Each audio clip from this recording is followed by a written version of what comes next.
주님을 위한 자리, 내가 기도하는 모든 땅 위에서 하나님의 내 마음을 고대하네.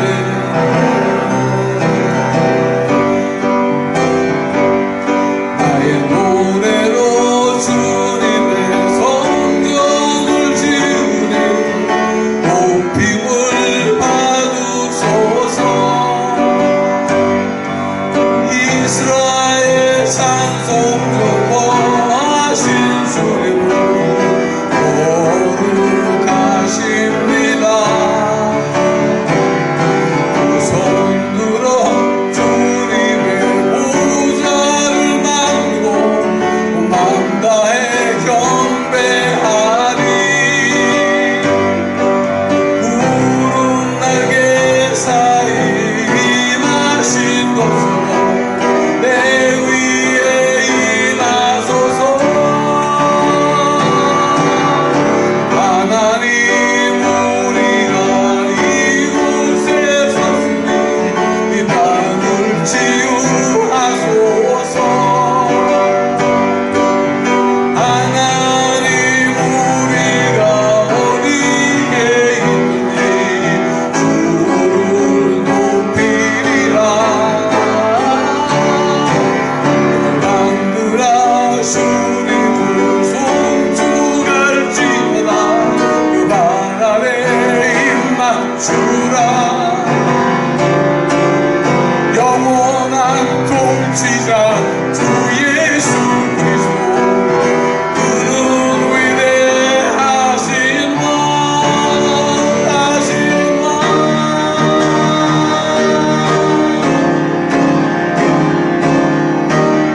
하나님, 우리가 이곳에 섰으니 이 땅을 치유하소서.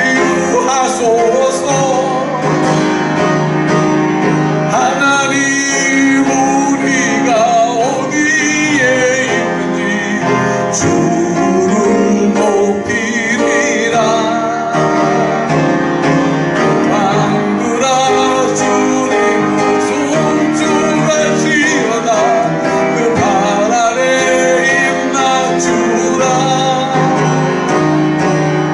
영원한 통치자 주 예수 그리스도, 그는 위대하신 왕. 그날을 고대하네. 그날을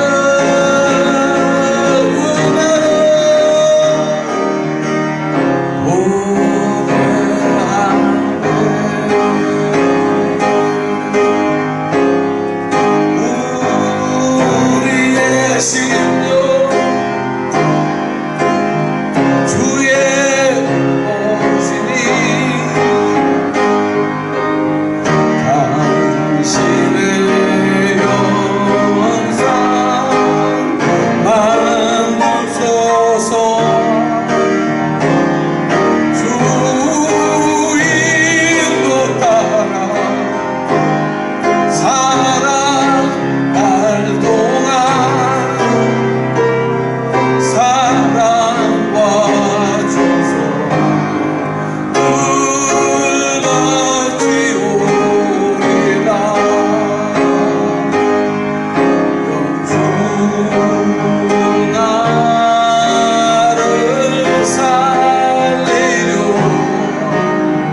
그 영광 보이고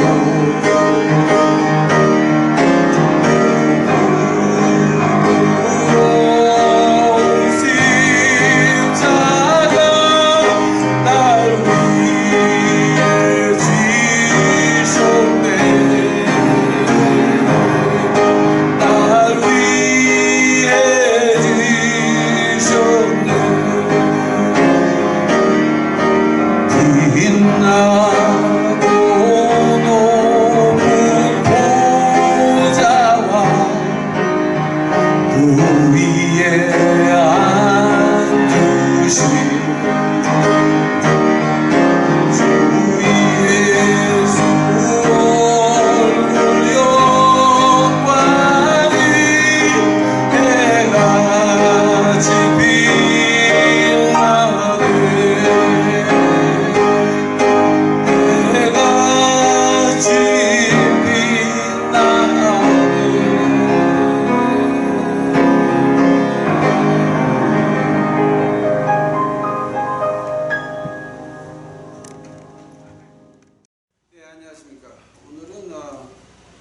2024년 8월 31일 하루달의 마지막 날이에요. 지금 한국 본토 시간으로는 벌써 주일이죠. 주일.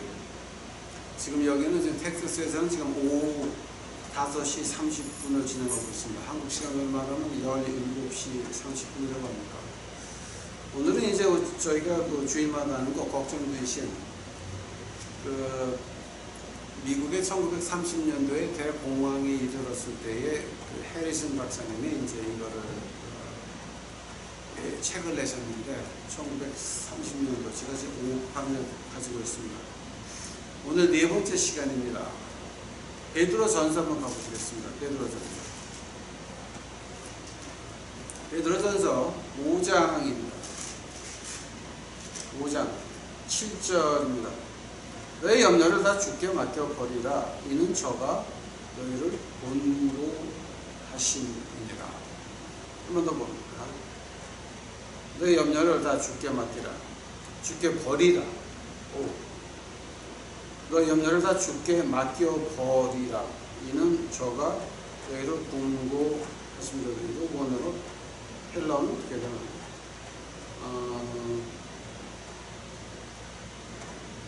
그냥 뭐야, 던지라는 얘기죠, 지금. 너의 모든 염려를 예수님께 던져라라고 하는 헬라어 말이 될 것 같습니다. 같이 기도하시겠습니다. 예수님 감사합니다. 이제 오늘 저희들에게 이렇게 하나님 말씀을 볼 수 있고, 앞으로 지금 온 세계에 지금 엄청난 기근이 다가와 있고, 엄청난 자연의 재해가 지금 다가와 있고, 엄청난 전쟁과 전쟁의 소음이 지금 다가와 있고, 이것이 어디서 언제 어떻게 터질지 모르고 언제 끝날지도 모르는 이 험한 시간이 이제 우리 앞에 있나이다. 이거 걱정과 근심 없이는 살 수 없는 험한 세상이 되어버렸습니다. 그러나 아버지 하나님, 유튜브 식구들만큼은 주 안에서 평안을 느낄 수 있도록 하옵시고, 그죠? 하나님 인도하는 대로 가다가 우리 마음속에 우리 몸과 마음과 가정 안에 평화를 누리고 사는 제 유튜브 식구들 만들어 주옵시기만을 간절히 바랍니다. 세상이 어떻게 흘러가도 하나님의 뜻만이 이루어지며, 세상이 어떻게 흘러가도 하나님의 말씀만 이루어지나이다.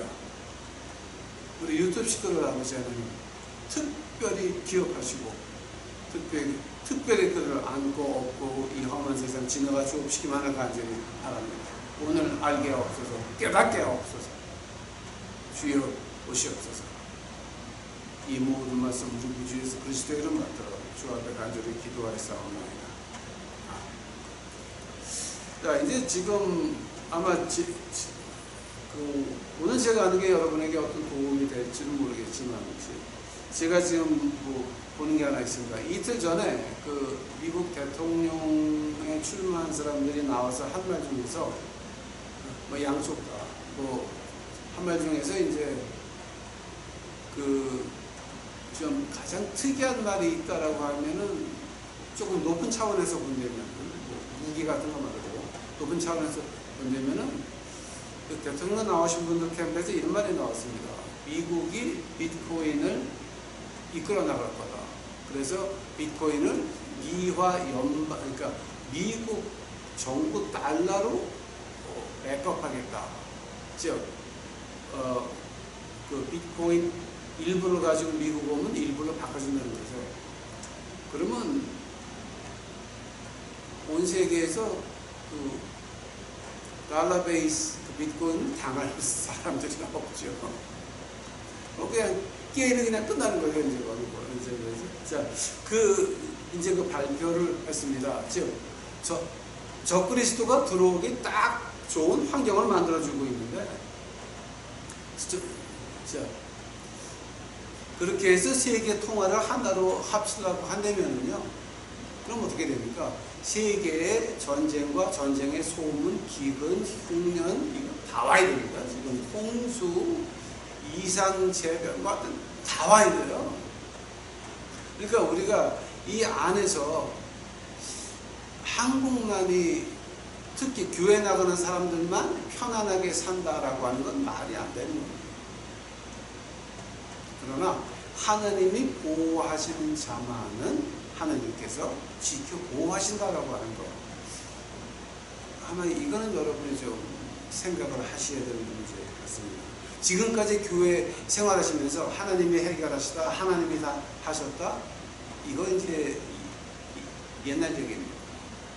왜냐하면 그 교회가 하나님이 쓰는 교회가 아니면 그 교회를 나가거나, 자, 그 하나님이 원하지 않는 사람은 월남전 안 가도 미국에서 교통사고로 죽은 사람도 많습니다. 하나님이 불러가는 사람들은 월남전 안 가도 미국 안에서 총 맞아 죽은 사람 많이 있습니다. 그러나 하나님이 살리려고 한 사람은 월남전 갔다가도 다시 살아서 왔습니다. 그러니 여러분이 이제 그렇게 본다라고 한다면 우리가 하나님을 어디까지 인정해야 되냐, 이제 그 문제가 될 것 같습니다. 아마 지금 이 걱정거심 네 번째 시간에서 해리스 박사님이 하시는 말씀이 바로 그런 것 같습니다. 그래서 이제 오늘 이제 시작을 해 이제 보겠습니다.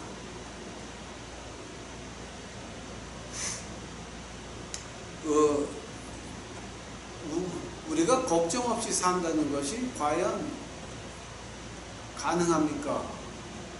물론 이 세상 살이에서는 가능하지가 않습니다.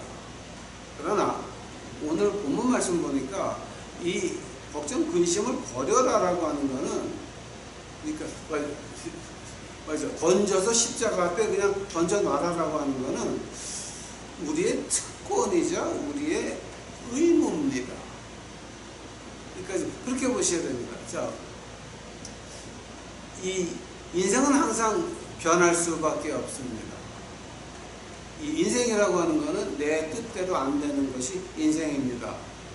이 안에서 우리가 하나 믿을 수 있는 것이 있다라고 하면은 변하지 않는 하나님만 믿을 수가 있는 것입니다. 이 세상이라고 하는 것은 오늘의 원수가 내일의 친구예요. 오늘의 친구는 내일의 원수가 될 수가 있습니다. 또 내 원수의 원수는 내 친구가 되어야 됩니다.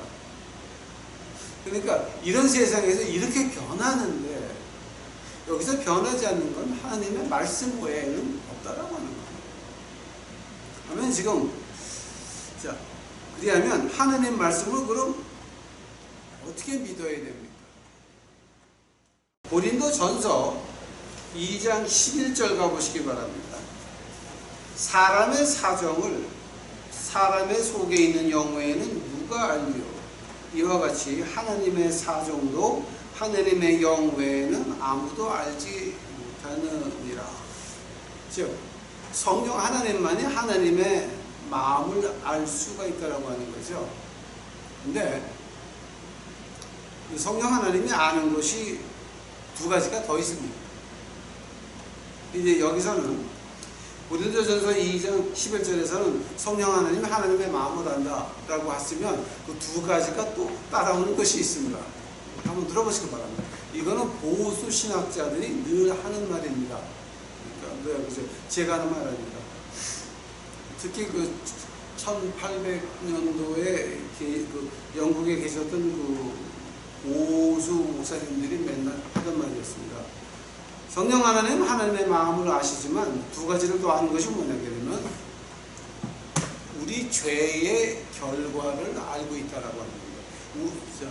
우리가 죄를 지었을 때 그 결과로 우리가 어떤 일을 겪어야 된다는 것을 알고 있다라고 하는 겁니다. 두 번째로 더 확실하게 아는 것은 성령 하나님께서는 우리가 어느 부분에서 약하다라고 하는 걸 알 수 있다라고 합니다. 분명히 알고 계시다라고 하는 겁니다. 왜냐하면 우리가 지음을 받을 때서부터 그때서부터 우리를 보고 계셨다라고 하는 겁니다. 시편 136편입니다. 즉 우리가 하나님의 소명을 받아서 한다라고 하는 건 뭐냐?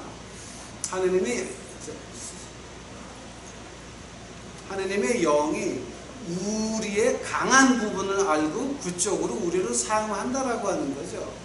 그것이 소명이라고 하는 거죠. 즉 우리가 하나님의 소명을 받을 때에 우리의 연약함이 하나님의 힘이 된다라고 이 고린도 후서에서 바울 선생은 뭐라고 합니까? 내 육신이 약할 때에 그의 능력이 강하게 나온다라고 이제 말을 하고 있습니다. 라고 한다면은, 그럼 이 헤리슨 박사님은 걱정 없이 사는 삶에 대해서 8가지의 그 계단을 말하고 있는데, 오늘 4가지 계단까지만 하려고 합니다. 다음 주에 이제 나머지 4가지 계단을 하려고 합니다. 첫 번째 계단은 뭐냐게 되면은 요한복음입니다.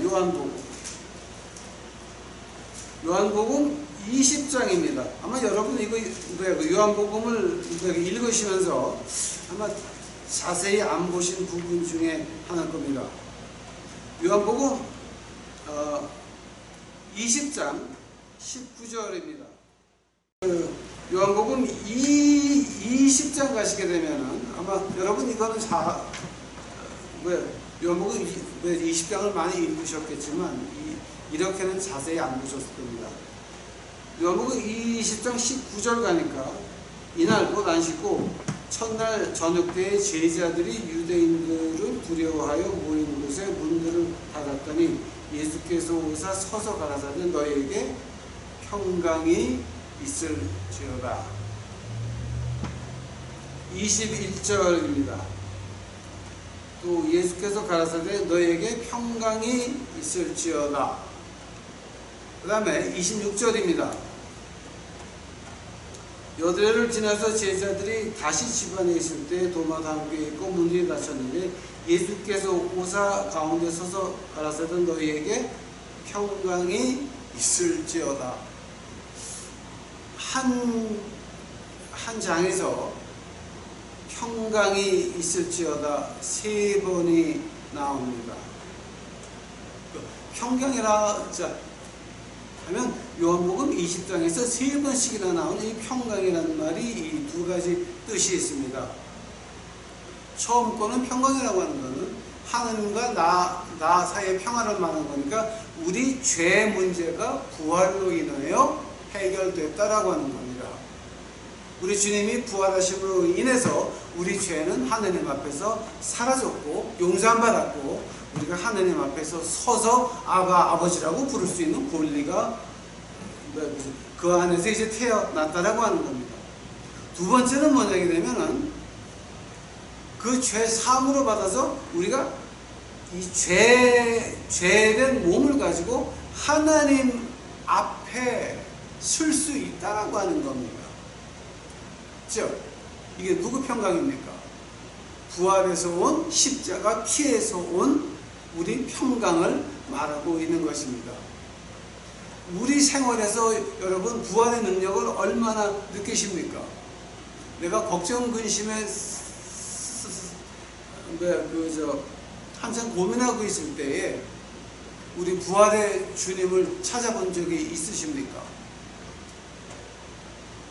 우리가 진짜 힘들 때에 부활의 예수 그리스도의 이름을 불러본 적이 있으십니까?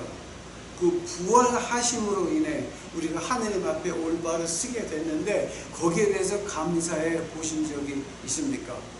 즉 평강이라고 하는 것은 이 전제 조건이 하나 있습니다. 여기 오늘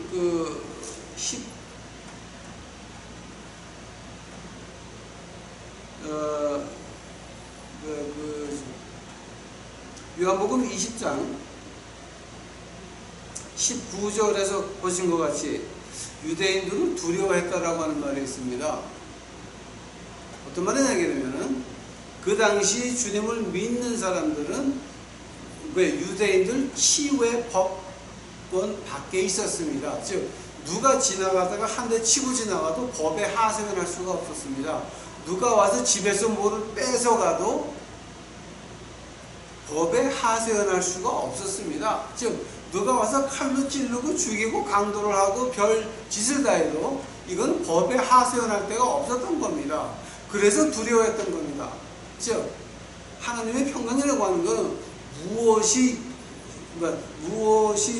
전제가 되어야 되느냐? 정직입니다. 정직. 돈 벌고 싶으면 돈 벌고 싶다고 말하면 됩니다. 그 말이 틀렸으면 하나님이 내 마음을 바꿀 것이고, 그 말이 맞았으면 하나님이 돈을 벌어서 쓰게 하실 겁니다. 그러나 뭔가를 하면서 내가 이거 벌면 미션 할게요, 이런 말을 하지 말라고 하는 겁니다. 100원 있을 때 10원을 11조 못하는 사람이 100억 있을 때 11조 할 것 같습니까? 그건 말이 안 되는 거죠. 그래서 한국의 그 비싼 말로 어불성설이라고 하는 말이 있습니다. 말도 안 되는 얘기입니다. 두 번째로, 이건 제가 하도 많아가지고 제가 그냥 쭉 한번 불러드릴게요. 그래서 한 절만 보겠습니다. 로마서 1장 7절입니다.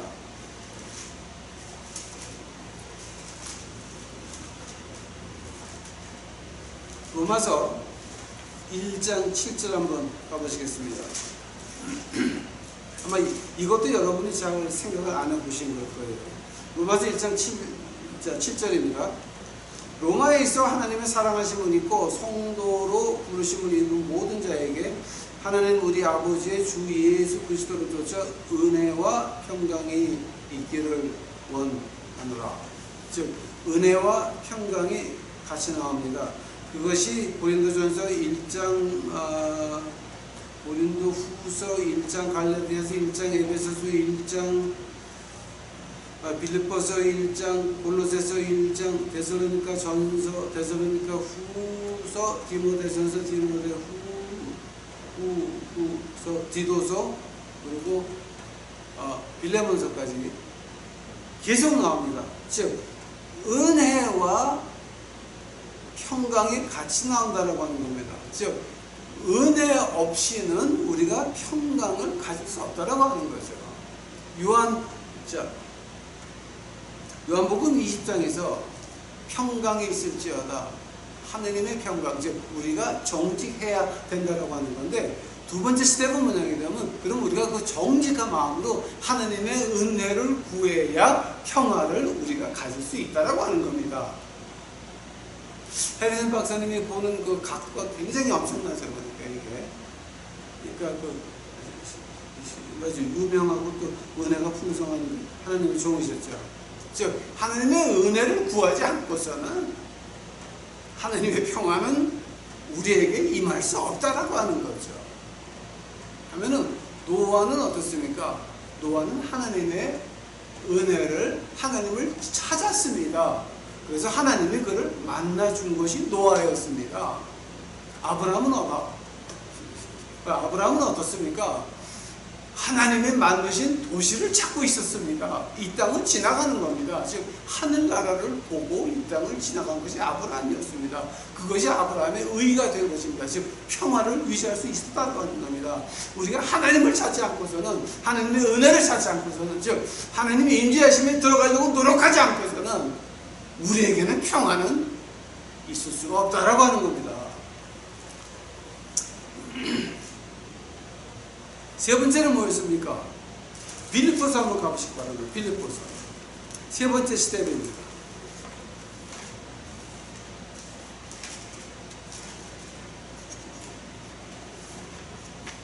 빌립보서 4장입니다. 6절 7절입니다. 아무것도 염려하지 말고 오직 모든 일에 기도와 간구로 너희 구할 것을 감사함으로 하나님께 아뢰라. 그리하면 모든 지각에 뛰어나신 하나님의 평강이 그리스도 예수 안에서 너희 마음과 생각을 지키시리라. 세 번째 스텝은 뭐냐게 되면, 우리가 하나님의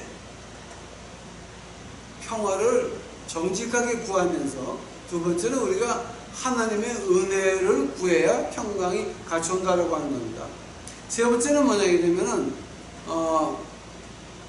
이거는 하나님만이 우리에게 평화를 줄 수 있다라고 하는 겁니다. 그런데 여기서 세 번째 스텝에서 두 번째 은혜를 구하는 방법이 나옵니다. 모든 일에 기도와 간구입니다. 우리 솔직히 말해 봅시다. 주여 내가 생전에 벤틀리를 타고 싶나이다. 하나님이 들어주시겠습니까? 하나님이 사랑하시면 저는 벤틀리가 아니라 마차를 타고 다니게 될 겁니다. 그러나 하나님께서 은혜스러우셔서 그래서 저한테는 차가 한 대 있습니다. F-150, F-150 2000몇 년도에 2002년도에 만들었나. 그래서 20년이 넘었습니다. 저 몇 년? 2004년도에 만든 F-150 추록이 하나 있습니다. 20년이 넘어서 이제 2년만 더 있으면 미국 정부에서 정식 꼴통품이라고 인정받게 된 그 차 하나 있습니다. 하나님 은혜 감사하죠. 저는 벤틀리를 기도했더니 하나님께서 F-150 20년 넘은 거 딱 주셨습니다. 아멘 할렐루야. 달구지, 소달구지를 안 주셨으니 감사한 겁니다, 여러분. 즉 모든 일 기도와 간구하는데 성경 말씀에 벗어난 기도를 하나님이 들어주시겠습니까? 내 소명에 벗어난 간구를 하나님이 들어주시겠습니까? 생각해 보시기 바랍니다, 여러분. 아주 간단한 질문입니다. 내 소명이 있습니다. 하나님은 너는 이거를 해서 먹고 살고 너는 이거를 해서 내 하나님 일을 해라라고 했는데 그 소명을 벗어난 것을 기도하면 하나님이 들어주실까요? 주여 내가 좀 이렇게 좀 돈 많은 과부를 좀 만나게 해 주시옵소서. 하나님 말씀에 그런 거 구하라고 돼 있어요. 하나님 말씀은 주제 파악하라 그랬지. 주제 파악하라 그랬지. 그거 아니잖아요. 맞아. 저한테는 고백이 하나 있습니다. 저희 지금 자는 침대가 저희 아들이 대학교 때 자던 침대인데 저희가 교회 건물에 방 하나밖에 없으니까 이제 그 침대에서 아직도 같이 한 침대에서 자는데 저희 있는 쪽은 좀 편편합니다. 몸무게가 가벼우니까. 근데 저희 있는 쪽은 이게 좀 주저앉아가지고 한 5도에서 10도가 경사하셨습니다. 그래서 똑바로 누우면 굴러 내려갈 것 같아요. 그런데 어쩔 수 없이 마음으로 자꾸 자야 되는 겁니다. 감사합니다. 바닥에서 안 자고 그래도 좀 기울었지만 그런 침대에서 자게 하옵시니 감사합니다. 감사합니다. 그러면서도 제가 침대 얘기를 하게 되면 또 기가 막힌 얘기가 하나 있습니다. 누구한테 침대 버리는 거 있으면 좀 달라고 했더니 어떤 집에서 핀과 오줌인가 잔뜩 묻힌 그 매트레스를 하나 자기 교회 건물에 갖다 놓고 안도 아니라 교회 벽 밖에다 세워놓고 그거 가져가라고 해서 제가 그거 갖다가 우리 거지도 준 적도 있습니다. 그분 좋은 침대에서 평생 잘 사옵시기만 간절히 기도합니다. 네 번째는 그건 뭡니까? 오늘 본문 말씀입니다. 오늘 본문 말씀 베드로 전서 5장이었죠. 그죠? 베드로 전서 5장 7절이었죠.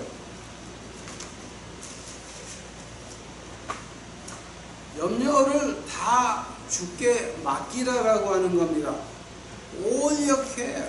즉, 이 네 가지를 합치게 되면 이제 뭐가 됩니까?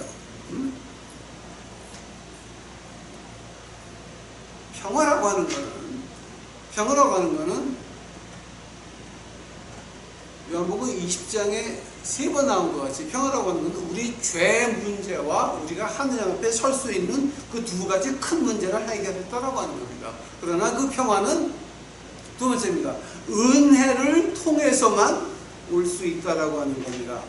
그 은혜 없이는 고린도 후서 12장 9절에 뭐가 나옵니까? 내 은혜가 내게 족하다. 내 몸이 약할 때에 그의 힘이 나타나시는도다. 하나님의 내가 힘든 부분을 통해서 하나님께 감사하지 않으면, 그 은혜를 구하지 않으면 우리에게는 그 평안은 올 수가 없다라고 하는 겁니다. 자, 어떤 평화가 있습니까? 죄 사함을 받았고 하나님 앞에 설 수 있다라고 하는 겁니다. 그 다음에 세 번째는 뭐였습니까? 이 평화라고 하는 건 하나님만이 줄 수 있다라고 하는 겁니다. 하나님의 평화지. 자, 그런데 그 평화는 오늘 빌립보서에서 본 것 같이 기도와 간구인데, 내 소명을 벗어나고 하느님 말씀에 벗어난 기도는 안 된다라고 하는 겁니다. 주여, 제가 마약을 팔아서 돈을 많이 해서 교회 헌금해서 큰 교회를 지을 수 있도록 하시옵소서. 그 돈 가지고 하나님의 교회를 짓겠습니까? 그건 말이 안 되는 겁니다. 아주 간단한 예를 지금 이제 말씀드리는 겁니다. 내 소명 밖에 있는 것은 아닙니다. 내 소명 밖에, 하나님 말씀 밖에 있는 건 뭡니까? 마태복음 7장입니다. 이 불법을 행한 자들아 다 내게서 떠나라. 나는 정녕 너를 모른다. 어떤 얘기였습니까? 너 하나님 말씀 밖에서 구했잖아. 네 소명 밖에서 구했잖아. 내가 너보고 이거 하라 그랬니? 저거 하라 그랬지. 하나님은 저에게 불쌍한 자를 맡기셨습니다.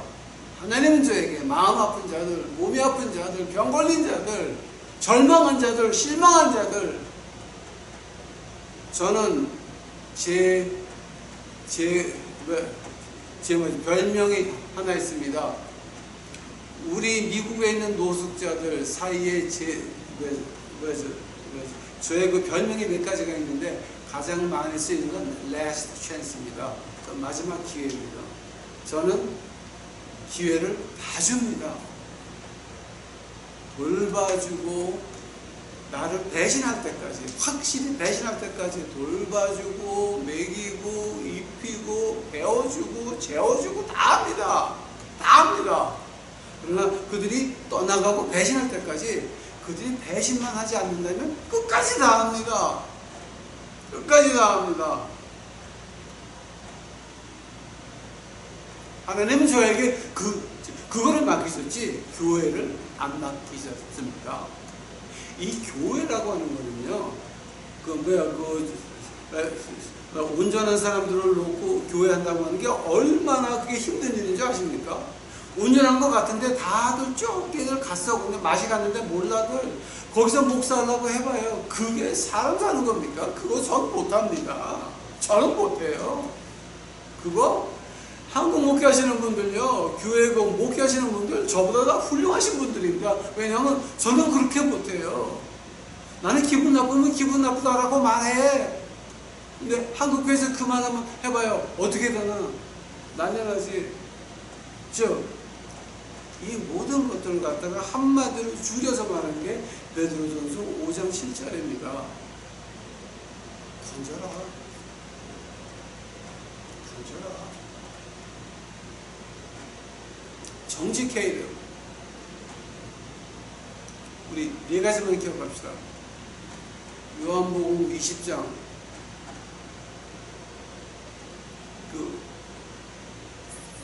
기초가 뭐였습니까? 정직이었습니다. 정직해야 됩니다. 두 번째는 은혜를 구해야 됩니다. 은혜를 구하지 않으면 평강은 오지 않습니다. 즉 정직과 은혜는 같이 가는 겁니다. 세 번째는 뭡니까? 기도와 간구입니다. 그러나 내 소명 안에서, 하나님 말씀 안에서 기도하고 간구해야 된다고 하는 겁니다. 그러고 나서 그 다음에 뭡니까? 그러고 하나님께 내 거를 바친다라고 하는 겁니다.